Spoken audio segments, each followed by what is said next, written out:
Hi, I'm Amy, and today I'm just going to be talking a little bit about behaviourism and how we can incorporate that into our classrooms and our teaching styles. So to start off with, I'm just going to give you a brief definition of some of the broader terms that I'm going to be discussing, just so you've kind of got an idea when I sort of bring up these generalised terms. So behaviourism is any external factor that leads to a response that becomes a learned behaviour, so such as a teacher rewarding their students at the end of each week for good behaviour throughout the week will become a learned behaviour to do the right thing and behave well in the class, and then you'll get a reward. So learning is a permanent or relatively permanent change in individuals that results from instruction or experience. So such as chopping a tomato, you learn from your experiences in the kitchen the best way you feel to chop a tomato, and that's from your experiences in your kitchen, and you've tried the different techniques and ways to cut up this vegetable, and you've decided that your way is the best way for you, and that's through learning from, that's a learned behaviour from your personal experiences. So a stimulus is a condition or event that activates the senses. So that can really be anything that activates one of your 5 senses, and a response is your reaction to these stimuli. So what is behaviourism? Essentially at its core, it describes how environmental stimuli cause changes in behaviour. So the idea that all behaviours are learned through conditioning. Most behaviourism theorists state that our responses to external stimuli shape our actions. So applying behaviourism in teaching, there's really 3 steps for us as teachers to implement. The first one is assess and provide necessary response to behaviour. This is because children learn behaviours from around them and they copy things that they see. So if they are behaving poorly, we need to stop, assess the situation and provide what we deem as a necessary response, and they will essentially learn from that. The second step is to apply a set of practical procedures using a combination of reinforcement modelling and manipulation of situations. So classical conditioning, just a brief explanation, it's basically a simple form of learning which is based on the repeated association of 2 different stimuli. So for example, my dog gets very excited every time I put my keys in my handbag, because he has now, after 7 or 8 years, associated me putting my keys in my handbag with him going for a walk. So I can be getting in my car to go to the supermarket and my dog will jump up and down and get all excited because he thinks he's going for a walk. So this is 2 different things, putting my keys in my handbag and him going for a walk, that he's now associated as the same thing and therefore reacts in a certain way when I do, when I put my keys in my handbag.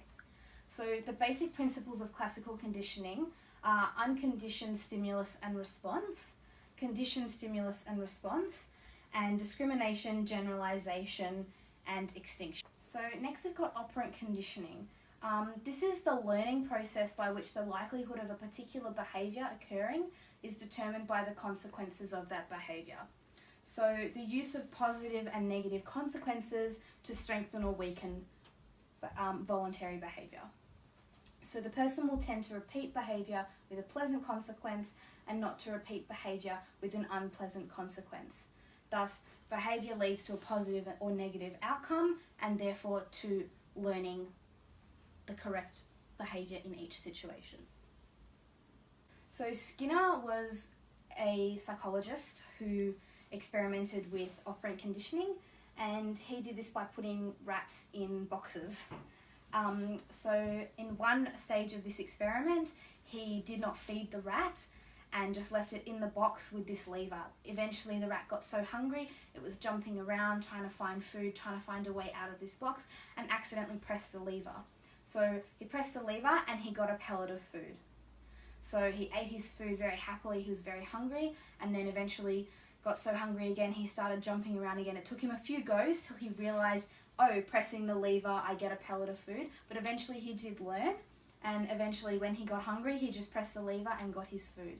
So this is an example of positive reinforcement. The other box that he put the rats in, there was an an electrically charged floor, and pressing the lever stopped those electric currents flowing through the floor. So essentially the rat was getting slightly electrocuted. Not sure how ethical that is.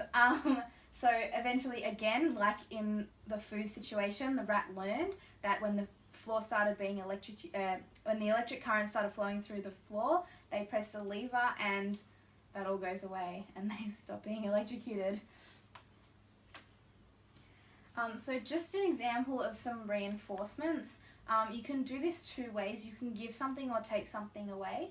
So with positive and negative reinforcements, it essentially increases behaviour. Positive reinforcement increases behaviour, you give something. So if you finished all your homework, you can have extra time on the computer. Negative reinforcement, although it sounds bad, also does increase behaviour. And this is taking something away. So if you've done all your homework, you don't have to do the dishes. Punishment also comes in two forms, giving something and taking something away.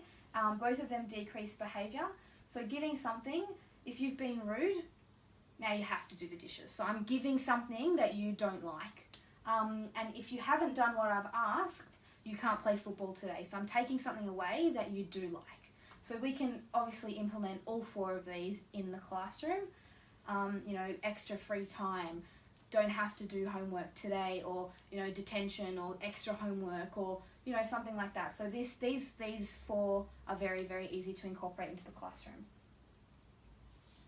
So reinforcement schedules is also something that we need to be aware of and sort of implement as well. There's 5 different schedules of reinforcement. So one that's not on this slide actually is continuous, and that means every time a pleasant behaviour or an acceptable behaviour is exhibited, they get a reward. So say you were giving a quiz and they got, every time they got something correct, they get a lolly. So that's every single time they get a reward. So that's continuous reinforcement.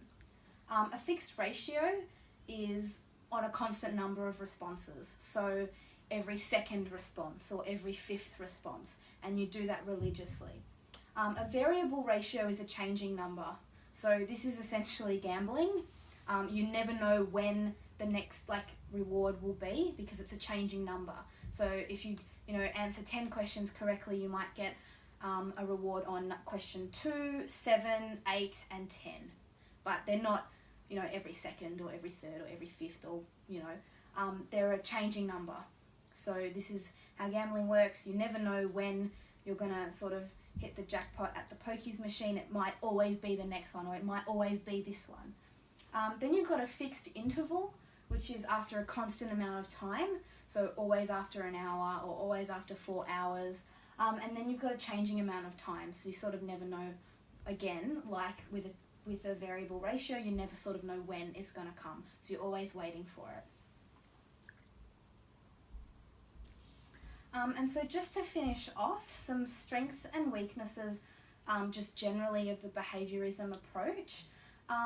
They're simple but effective strategies, particularly with young children, and they're useful for managing the classroom and managing disruptive behaviour in the classroom. However, these theories neglect cognitive processes contributing to learning, so they kind of ignore a lot of the cognitive theories and sort of don't incorporate them into their theories. And obviously there's ethical issues concerning punishment, and that as teachers we know there's a line and not to cross that. These are just some references of some of the pictures and images and information that I've gotten from this presentation. Thanks for your attention. Please feel free to ask me any questions. And now to demonstrate positive reinforcement, because you guys concentrated for 7 whole minutes, you can now have a glass of wine. Thank you.